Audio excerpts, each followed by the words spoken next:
If you've ever fumbled in the security line, trying to remove a watch or jewelry while people behind you sigh, this is for you. That moment sets the tone for your whole trip, stress or smooth, and your body can start hurting before you even reach the gate. Yes, the airport doesn't care how old you are, but your knees do. Today, we're not talking fashion. We're talking what to wear so your joints hurt less, your legs swell less, and you don't get slowed down at security.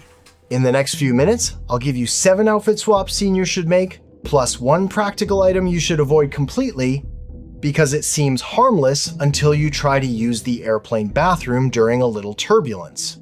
And when that happens, it's not just uncomfortable, it's the kind of moment you never want to repeat. And near the end, I'll add a quick 30-second bag setup that can save your shoulder and your back before you even get to the gate. Stretchy pants aren't a fashion choice on travel day. They're a comfort decision. Up in the air, your body expands a little. Nothing dramatic, but enough that the wrong waistband can make you feel squeezed the second you sit and buckle in. Your stomach feels pinned, your lower back starts complaining, and you're stuck with it for hours. So give yourself some grace. Soft, structured stretch, tapered joggers, ponte knit trousers, or polished leggings that move with you. No belt digging in, no stiff button you regret. If you have to hold your breath just to sit down, those aren't flying pants. You should land, stand up, and think, okay, I can move. You know that moment after landing, when you stand up and your legs feel heavy, your knees feel stiff, and for a second you're a little unsteady? That's what a long flight does. You sit still for hours, the cabin is tight, and your circulation slows down, so your ankles swell and your whole lower body feels like it's wearing weights.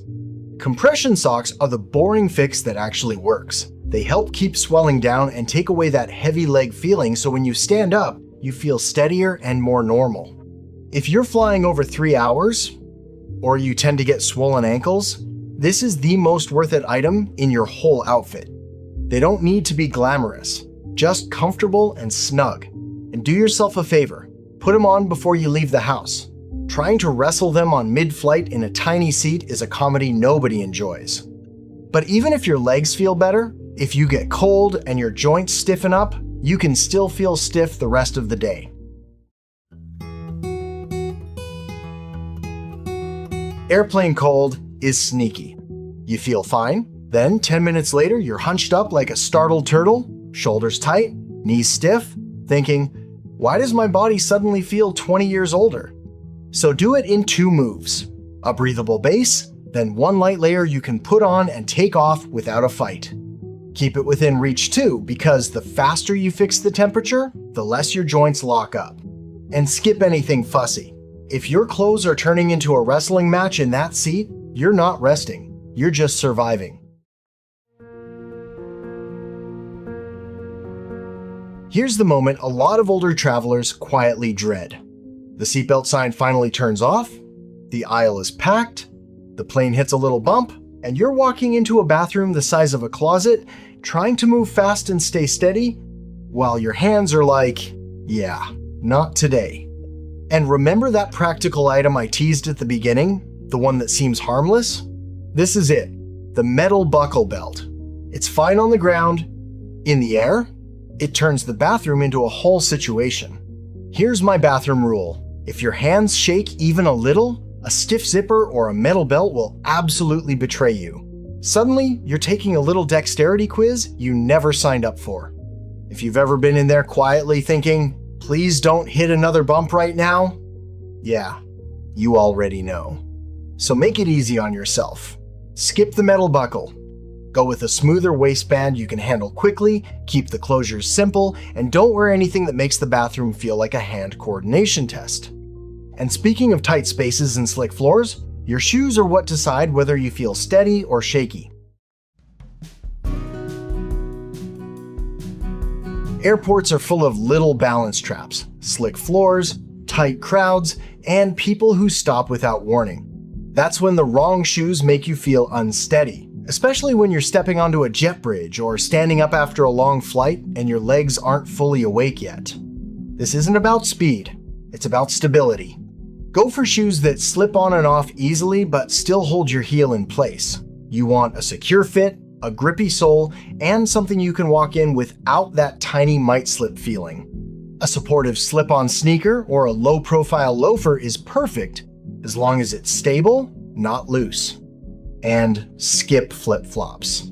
Not because they're gross, but because they don't give you control. In a crowded terminal or a slick bathroom floor, you need traction and support, not a flimsy strap and a prayer.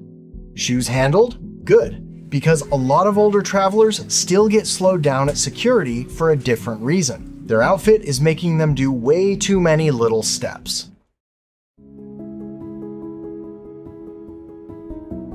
That little beep at the scanner can feel way louder than it should. You're finally in the home stretch, and then you get the ma'am, step to the side wave, while everyone else keeps moving. And the awkward part isn't the rule, it's the scramble. Shoes in one hand, boarding pass in the other, your bag half open, and now you're doing tiny, fiddly tasks in public, like you're trying to perform surgery with mittens on. Two things cause this more than people realize: fussy jewelry and too many pockets.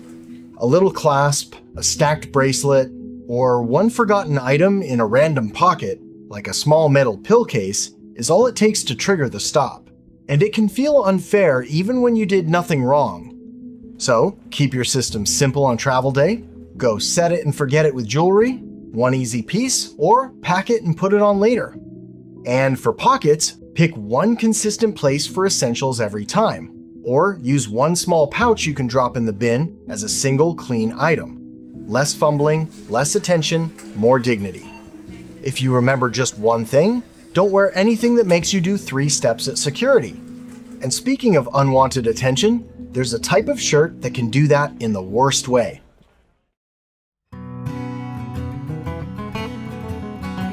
This one gets older travelers all the time, not because you're trying to be edgy.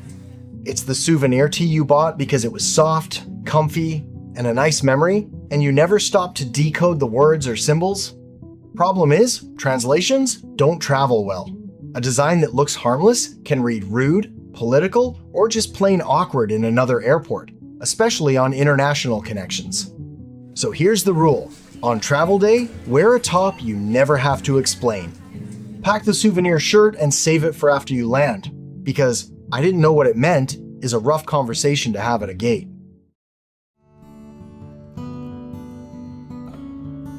Some of the worst discomfort on a flight is invisible. One scratchy seam, cold feet, or a waistband that won't quit, and suddenly you can't relax. So I keep it to 2 friction killers. First, cabin slippers or thick socks for when you're seated. It's like telling your feet, okay, you can unclench now. Just remember, slippers are for your seat, not for walking around. If you get up, put your real shoes back on. Second, underwear that doesn't pick a fight. Smooth, breathable, and no angry seams. Because nothing ruins a flight faster than realizing your waistband has been arguing with you since takeoff.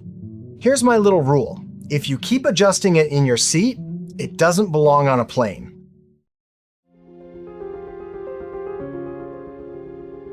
Here's the trick. There isn't one perfect airport outfit. The right outfit depends on what this flight is going to do to your body. On a long haul, your clothes need to let you sit for hours and then stand up like a normal person. On a cold arrival, your outfit needs a fast warm-up plan the second you step off the plane. On a hot arrival, you need to stay covered enough to survive the cabin air, but not step outside feeling like you're wrapped in a blanket. Here's my quick rule. If it's a long flight, I'm going stretch waist, compression socks, and one easy layer. If it's a short flight, I keep it simple. Shoes that slide on and off, and as little metal as possible. So before you leave the house, ask one question. What's the hardest part of this flight going to be for me? Dress for that, and you'll land feeling like you planned ahead, not like you just survived something.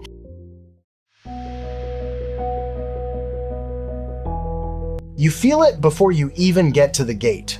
The carpet fights your wheels, you lift the bag onto the scale or the belt, Your grip slips a little, and your shoulder reminds you, yeah, we're not 20 anymore. Then you finally sit down and realize your back is slightly crooked because one strap has been dragging you sideways for 30 minutes. For older travelers, the bag isn't a style choice, it's a body choice.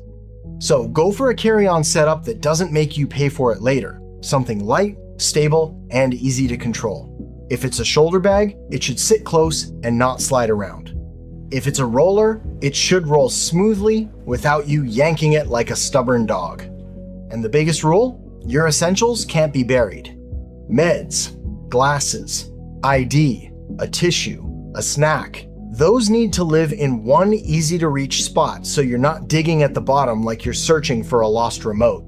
The less you bend, twist, and rummage, the better you'll feel.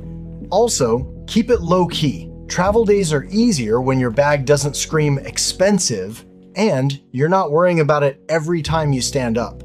All right, now, to arrive without feeling like you need to change clothes immediately, there's a small detail people overlook that causes outsized discomfort.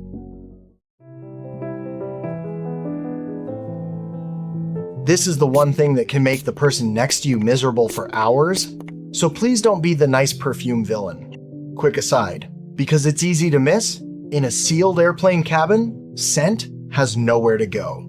If the person next to you gets migraines or has allergies, even a clean fragrance can turn into a long, rough flight for them. So keep it subtle, skip strong fragrance. If you really want something, go with a barely there body mist, or honestly, go scent-free for the flight and save it for after you land. So what do? You dress to make the trip easier.